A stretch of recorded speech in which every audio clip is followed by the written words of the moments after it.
If there's one doctrine the devil hates more than any other, is the doctrine of righteousness by faith, because it describes for us how we are saved.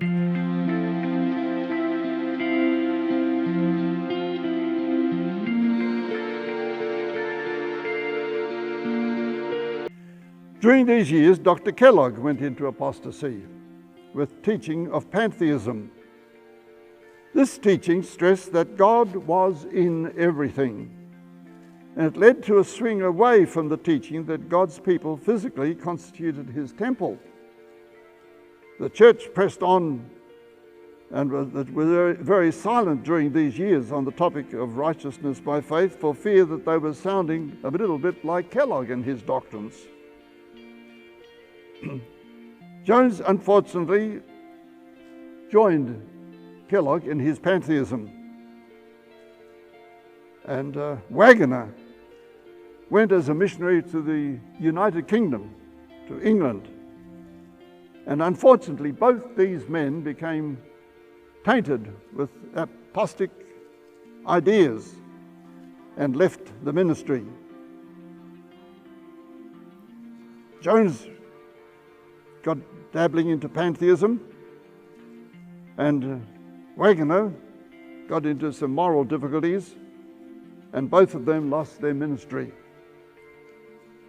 I have emphasized to my students over the years that if there's one doctrine the devil hates more than any other, is the doctrine of righteousness by faith, because it describes for us how we are saved. And the devil doesn't want anyone to be saved. So he is at work to distort the doctrine and to cause dissension among us. I told my students, if you're going to preach righteousness by faith, beware. Because those who have championed righteousness by faith, the number of them have been taken out of the work because of apostasy in later years. We have Jones, we have Waggoner, and in more recent years, we have the example of Des Ford, who preached righteousness by faith and contributed much in that area to the church, but left the church on other theological issues. In the years 1980, also marked the apostasy of Dr. Ford, who publicly rejected the church's position on the heavenly sanctuary and the pre-advent or investigative judgment beginning in 1844.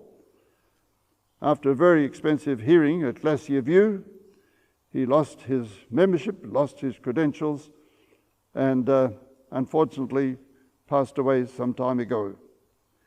It seems to me that every time one steps out to preach strongly the doctrine of righteousness by faith, that the devil makes every effort to discredit it. Remember the fate of Jones and Waggoner, and also Ford.